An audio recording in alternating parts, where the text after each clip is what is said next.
नमस्कार मंडळी. मागच्या बदामीच्या ब्लॉगमध्ये आपण गुहा मंदिरांचं संकुल बघितलं, ज्यामध्ये आपण शिवगुहा, विष्णू गुहा, महाविष्णू गुहा आणि जैन गुहा बघितली.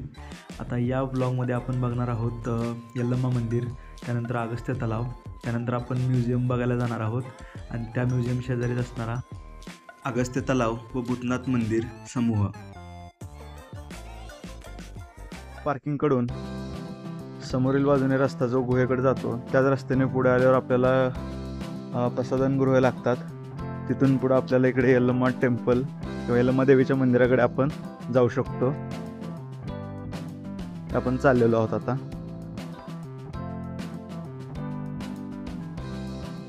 हे यल्लम्मा देवीचं मंदिर आहे.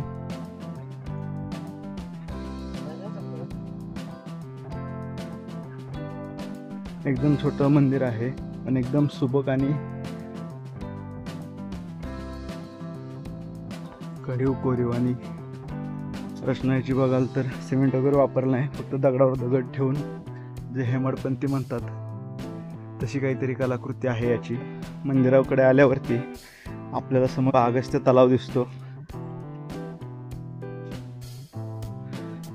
हा 4 ते 5 एकरात हा तलाव आहे आणि यल्लम्मा देवीचं मंदिर आहे. हा समोर दिसणारा बदामीचा किल्ला आहे. मंदिर बंद आहे पण याचं सौंदर्य खूप आकर्षक आहे. जे कोरलेले खांब असतील, मंदिरात कुठेही सिमेंट वापरलं नाही, फक्त दगडावर दगड, कोरलेले दगड ठेवून हे मंदिर बनवलेलं आहे. खूप विशेष आहे हे. खरं तर इकडे जास्त पर्यटक येत नाहीत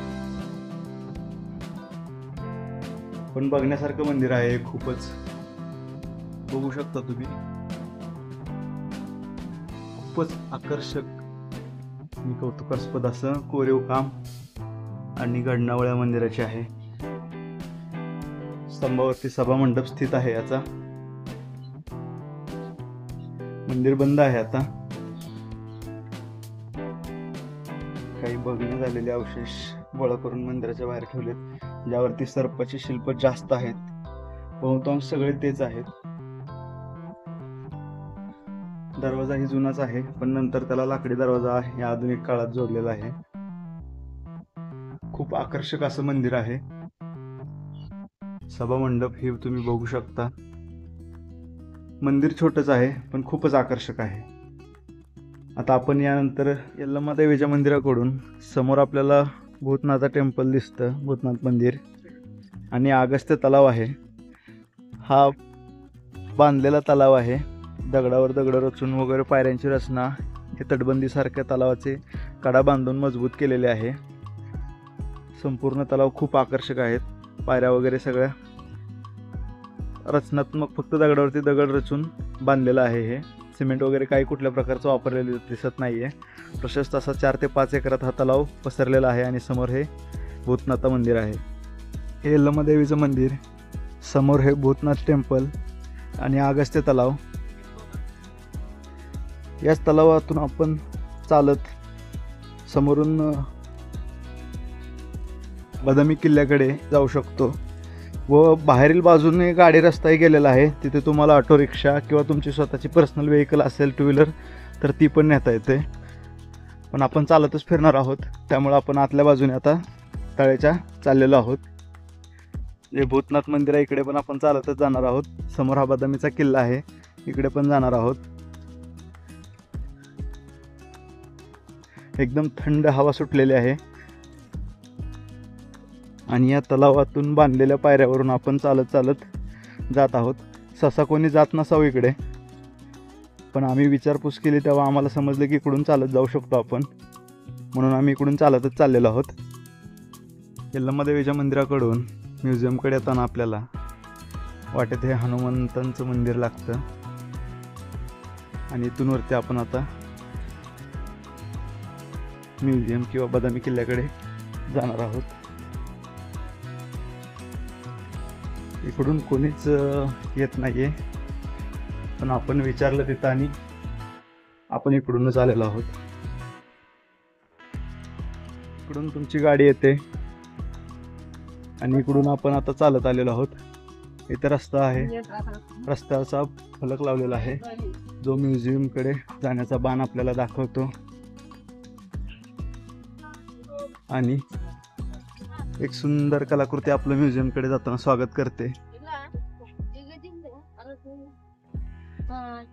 हे लोकलचे मित्र आपले. Good morning. आणि आपण आलेलो आहोत म्युझियमकडे. म्युझियम बंद रहता है क्या रे? आज है क्या? आज बंद है? इथे आपल्याला एक सूचना दिलेली आहे. म्युझियमकडे फलक दाखवणार एक बोर्ड आहे. आणि be aware of deep water, म्हणजे अगस्त तलावाकडे किंवा तलावाकडे जाऊन विहार करायचा प्रयत्न करतात किंवा करायची इच्छा प्रतीत करतात, त्यांच्यासाठी ती सूचना आहे. शुक्रवारी म्युझियम बंद असतं असं आम्हाला लोकल्सकडून कळालं होतं. बघूया आता चालू आहे की बंद आहे ते बघूया. तिकीट घर तर बंद दिसतंय, पण जे बाहेरचे मोन्युमेंट्स ठेवलेले आहेत, जे अवशेष आहेत, ते तरी कमीत कमी आपण बघूया. हे पुरातत्व वास्तू संग्रहालय एक एक करून आपण पाहूया. आता सुरुवातीला आल्यावर इथे डाव्या बाजूला आपल्याला एक कमान भेटते.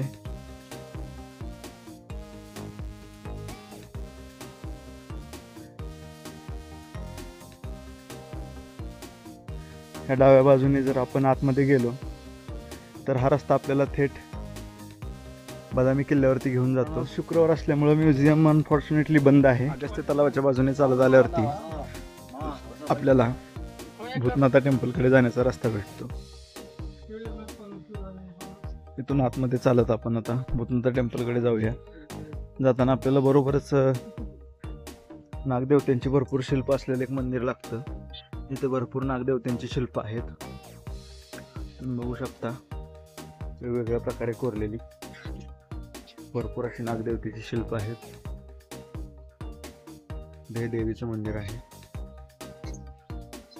पण जाऊया आता भूतनाथ मंदिराकडे, अगस्त्य तलावाच्या बाजूने. भूतनाथ मंदिराकडे जाताना आपल्याला सुरुवातीला एक मल्लिकार्जुन मंदिर लागतं डाव्या बाजूला.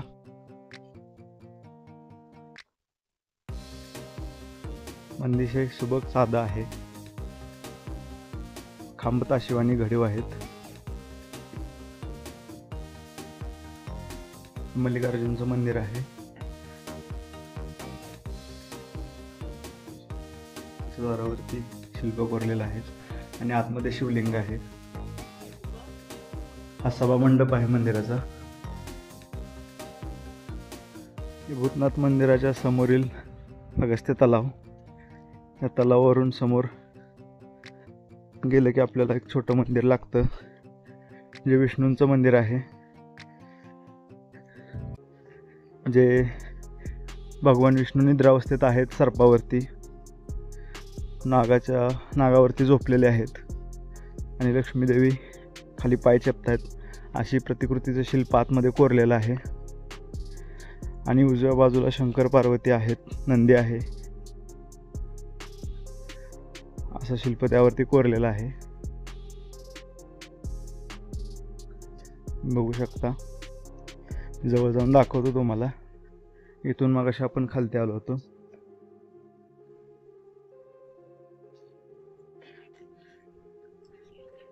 हे आतमध्ये हे असं शिल्प आहे, ज्यावरती भगवान विष्णू नागावरती झोपले, खाली लक्ष्मी माता, इकडे शंकर पार्वती नंदी.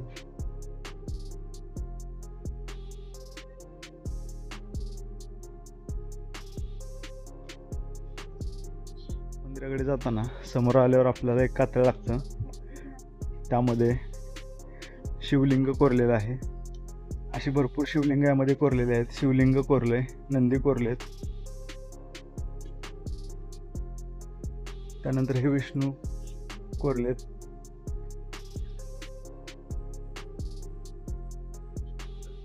वरती इथं नरसिंह कोरलेत. हिरण्यकशिपू फाडताना ते शिल्प आहे. विष्णूंची विविध रूपे आहेत. ते गणपती कोरलेत. तो वराह अवतार आहे विष्णूंचा. परत पुढे अजून शिवलिंग कोरलंय. अशी बरेच कातळ शिल्पे आपल्याला इथे बघायला मिळतील.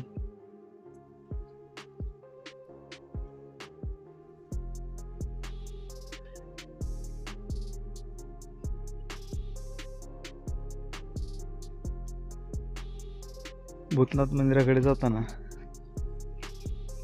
अशी बरीच छोटी मोठी मंदिरं आपल्याला बघायला मिळतात, ज्याच्यावरती आकर्षक कलाकुसर दगडामध्ये कोरलेले आहे.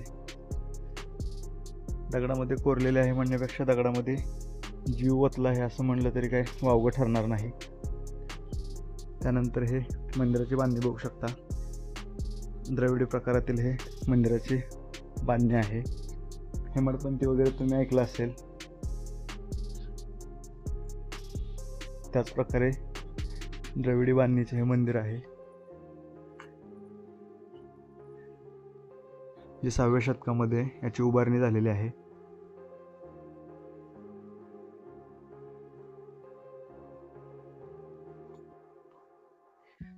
बऱ्यापैकी मंदिरांमध्ये ते शिवलिंगच आहेत.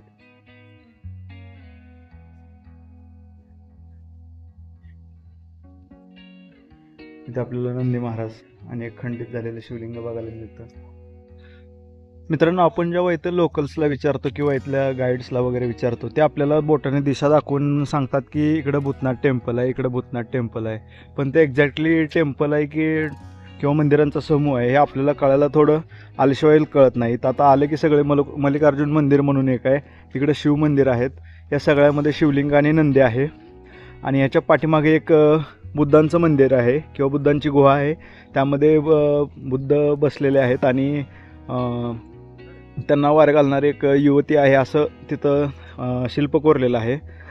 तर हे सगळे मंदिरांचा समूह म्हणजे भूतनाथ टेम्पल आहे असं आम्हाला आत्ता सांगण्यात आलं. आणि आम्ही विचारलं तर प्रत्येकजण वेगळं सांगतोय. मग कदाचित ते लँग्वेज बॅरियरमुळे असेल किंवा त्यांनाही व्यवस्थित माहीत नसेल, पण आम्हाला विचारेल तो प्रत्येक वेगळं सांगतोय. मग हा मंदिरांचा समूह म्हणजे भूतनाथ टेम्पल आहे आता असं आम्हाला सांगण्यात आलं. आम्ही समजत होतो की पाठीमागं बुद्धांचं जे मंदिर बघायला गेलो होतो किंवा गुहा बघायला गेलो होतो ते भूतनाथ टेम्पल आहे असं आम्हाला पहिल्यांदा सांगण्यात आलं होतं. नंतर आम्ही सगळी मंदिरं पाहून झाल्यावर परत अजून एकदा विचारलं. हे मल्लिकार्जुन मंदिर आहे, त्या समोरचं पण मल्लिकार्जुन मंदिर आहे, शिवालय म्हणतात त्याला. आणि त्याच्या पाठीमागे अजून कातळात शिल्प कोरलेले आहेत आणि वरती मंदिर वगैरे आहे, ते भूतनाथ टेम्पल आहे असं सांगण्यात आलं आम्हाला. तर हा भूतनाथ टेम्पल म्हणजे मंदिरांचा समूह आहे असं परत इथं आम्हाला आल्यावरती समजलं. आणि अगस्त्य तलाव आणि इकडून त्या चारी गुहा ज्या सकाळी आपण बघितल्या.